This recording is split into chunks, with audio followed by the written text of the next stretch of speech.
क्या आप सोच सकते हैं कि भारत दुनिया में पहला ऐसा देश है जहां पर मेजॉरिटी धर्म को ही निशाना बनाया जा रहा है। मीन्स जैसे पाकिस्तान, बांग्लादेश, वहां पर आपने कभी सुना है कि मुस्लिम को निशाना बनाया जा रहा है, यानी मुस्लिम को ढूंढ ढूंढ कर मारा जा रहा है? नहीं। क्या आपने कभी सुना है कि चाइना में, पाकिस्तान में या अदर कंट्रीज़ में क्रिश्चियन को ढूंढ ढूंढ कर मारा जा रहा है? कभी नहीं सुना होगा।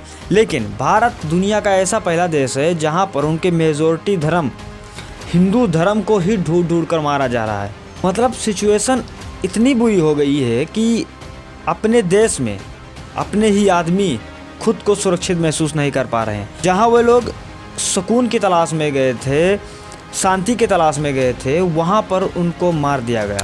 22 अप्रैल 2025 को पहलगाम की सुंदर वादियों में जहां लोग सुकून और शांति की खोज में गए थे, वहां पर आतंकियों ने अपना नंगा नाच दिखाया है। 22 अप्रैल को दोपहर लगभग 2:30 बजे के करीब अनंतनाग जिले के पहलगाम के बाईसारन घाटी में 4 से 6 आतंकियों ने अचानक पर्यटकों पर गोलियां बरसाई। ये आतंकी सैन्य वर्दी में थे। सबसे पहले उन्होंने अपने आप को पुलिसकर्मी बताया है। उन्होंने वहां पर आए लोगों के नाम पूछे और उनके कपड़े उतरवाए ताकि उनके धर्म की जांच की जा सके।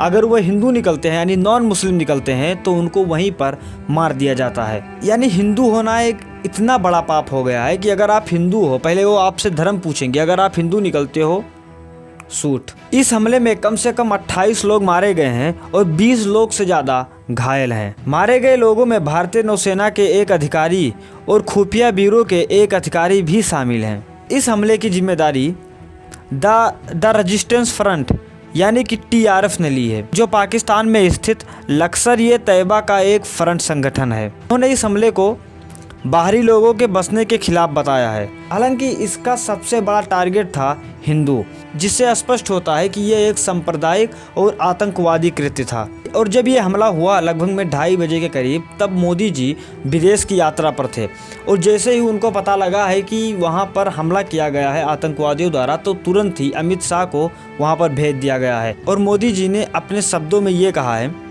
ये कायराना हमला है, दोषियों को सख्त सजा दी जाएगी।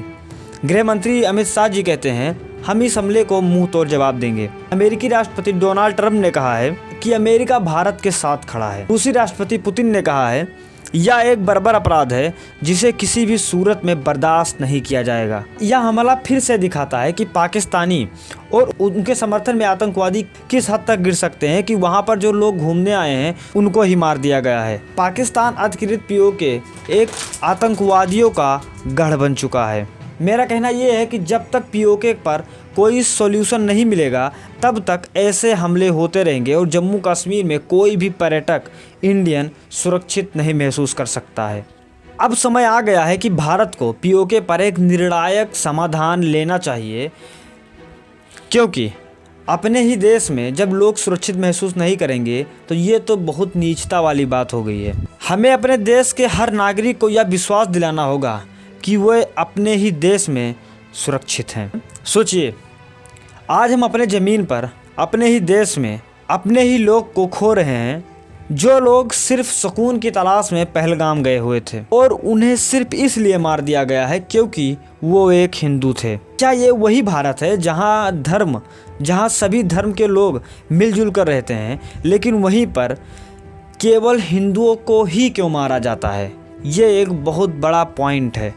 अब वक्त आ गया है कि पाकिस्तान को उनके ही जवाब में, उनके ही भाषा में जवाब दिया जाए और POK का एक ऑल टाइम सॉल्यूशन निकाल कर लाया जाए, जिससे वहाँ पर जाने वाले पर्यटक, वहाँ पर रहने वाले लोग अपने आप को सुरक्षित महसूस कर सकें, खासकर हिंदू।